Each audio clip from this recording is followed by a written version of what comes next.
Linear models may be considered as application of linear algebra to statistics. We have already had one elementary introduction to linear algebra in one of the earlier modules. There we learned about the basic concepts like vector spaces, column space, etc. that were very important to understand linear models. However, there are some other more advanced concepts of linear algebra that have some applications in linear models. We are going to take a look at some of those concepts in this lecture.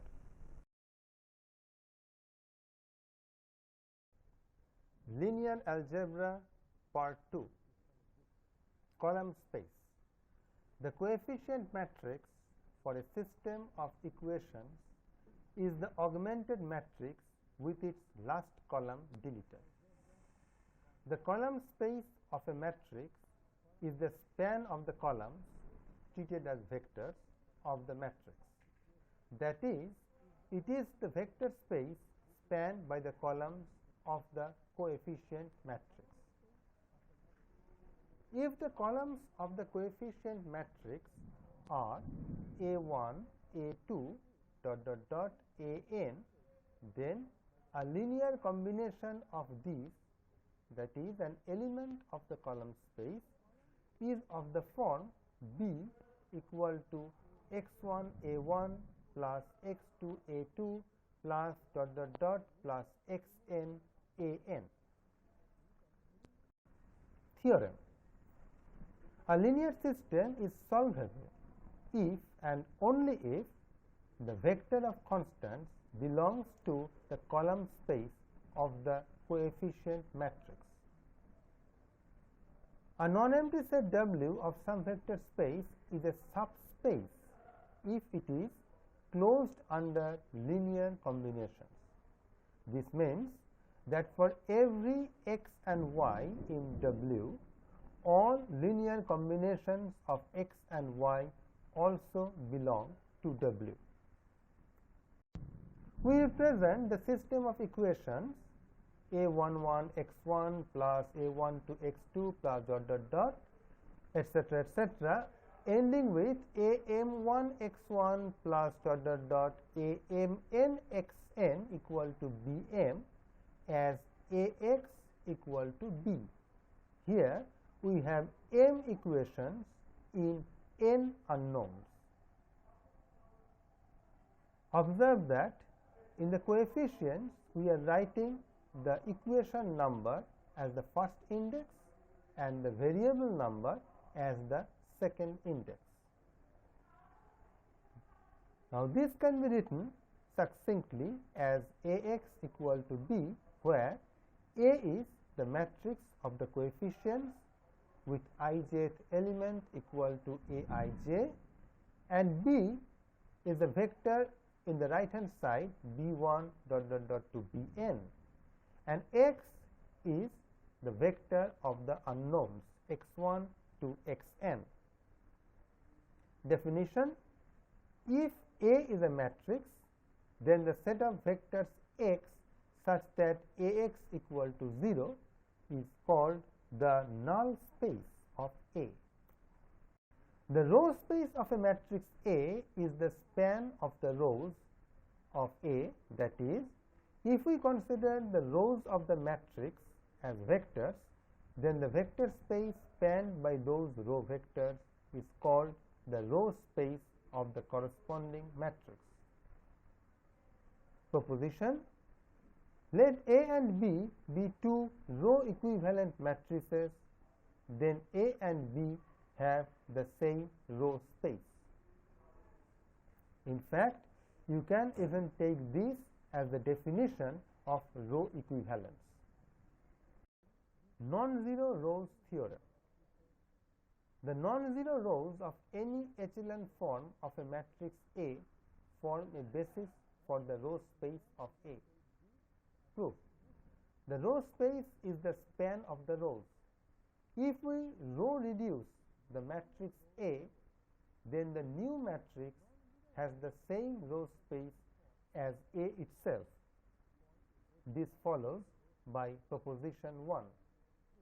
Therefore, the 0 rows make no contribution to the row space. Theorem. For matrix A, the row space and the column space have the same dimension. This common dimension is called the rank of the matrix. This theorem is of utmost importance in the whole of linear algebra. Rank nullity theorem. For any matrix A, the rank of A plus the dimension of the null space of A, which is often called the nullity of A, is the total number of columns of A. Thus, the theorem says rank plus nullity equals number of columns. If any matrix A has rank m, which implies the dimension of the row space of A is m, notice that A has a basis of m elements. The rows of A are the spanning set for the row space, so the rows must be independent. That is, you cannot throw any of them out, and so are a basis. Linear transformations. Target space. A transformation is a rule for mapping elements of one set, the domain of the transformation, to another set, the target space, which is more often called the codomain. Matrix transformation. A transformation T with domain Rn and codomain Rm, which can be represented by matrix multiplication, is called a matrix transformation. Notice that such a matrix would be m by n. Linear transformation. Let V and W be vector spaces and let T from V to W be a transformation. Then T is a linear transformation if for all x y in V, Tx plus y equals Tx plus Ty, and 2. For all x y in V and all scalars C, T of Cx equals C times T of x. Problem. Define T from R3 to R2 as the transformation L x1 x2 x3 equals x3 minus x1 comma x1 plus x2. Here L and T are being used interchangeably. Then compute LE1, LE2 and LE3. Show L is a linear transformation. Solution. 1. L1 0 0 equals 0 minus 1 comma 1 plus 0 equal to minus 1 comma 1. Similarly, L0 1 0 equals 0 comma 1 and L0 0 1 after some computation becomes 1 comma 0. To prove that L is a linear transformation, we will check the two conditions in the definition one by one. L x comma y is L x1 plus y1 comma x2 plus y2 comma x3 plus y3. You might be wondering how come here L has become a function from R2 to R3. It is because earlier we were talking about L from R3 to R2. So, after some computation, Lxy equals Lx plus Ly and Lcx becomes C times Lx, following the steps as given. Thus, both the conditions of linear transformations are satisfied for the function L. Matrix multiplication. If A is the matrix with ijth entry Aij and A has size P by M, and B is a M by N matrix with ijth entry Bij, then we define C as having entry Cij equal to summation k from 1 to n Aik Bkj. Here, by the way, there is a little typo. It should be k from 1 to m and not n as written. Then the matrix C is called the product of matrices A and B. Note, it is generally not true that AB equal to BA, where A and B are two matrices. The following conditions hold good for the product of matrices. Associativity A times BC equals AB times C. Distributivity A times C plus D equals AC plus AD. A times AC equals A times AC, where A is a scalar, and AC whole transpose is C transpose A transpose. Theorem. The rank of the product of two matrices is less than or equal to the rank of the matrices. That is, rank of AB less than or equal to minimum of rank of A and rank of B. Proof. Let V1, V2 and V3 be finite dimensional vector spaces. Suppose that L V1 to V2 and T V2 to V3 are linear transformations. Since T composed L of x is T of L of x for any x in V1, it follows that row space of T composed L, then dimension of the space T composed L less than or equal to dimension of RT, that is rank of T composed L less than or equal to rank of T. Now, using dimension theorem, dimension of RL plus dimension of NL plus dimension RT composed L plus dimension NT composed L equals dimension V1.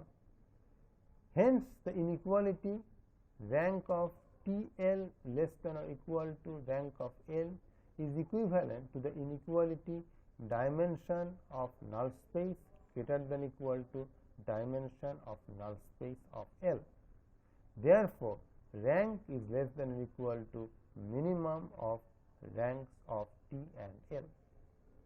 Since ABX equal to A times BX for any column vector of an appropriate dimension, we have LAB equals LA LB.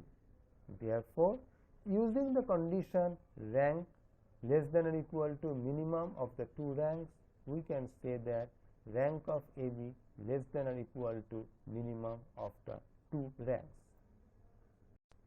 Matrix inverses. The inverse of a square matrix A written as A inverse is such that A inverse equals I. We can obtain A inverse for an n by n matrix as follows. Create the double matrix AI, row reduce A down to I if possible, while simultaneously performing the same operations on the right side of the double matrix. The I on the RHS will be transformed into A inverse. Theorem. Let A be an invertible matrix, then A inverse equals A inverse A equals I. Theorem. Let A be n cross n. If either one of the following holds, then A is invertible and B equal to A inverse. There is a matrix B such that AB equals I. There is a matrix B such that BA equals I. R code. A assigned matrix C 1, 2, 3, 4, n call equal to 2, n row equal to 2, by row equal to true. A is the matrix 1, 2, 3, 4. When we write B assigned solve A, that is, we are computing inverse of A, and the answer is minus 2, 1, 1.5, minus 0.5. A percent star percent B means multiplying A with B, and the result is, as expected, the identity matrix. So, now we are at the end of our second tutorial on linear algebra. Here we have reviewed some of the intermediate level concepts of linear algebra as they are applied to linear models. In the next module, we shall continue with more advanced topics.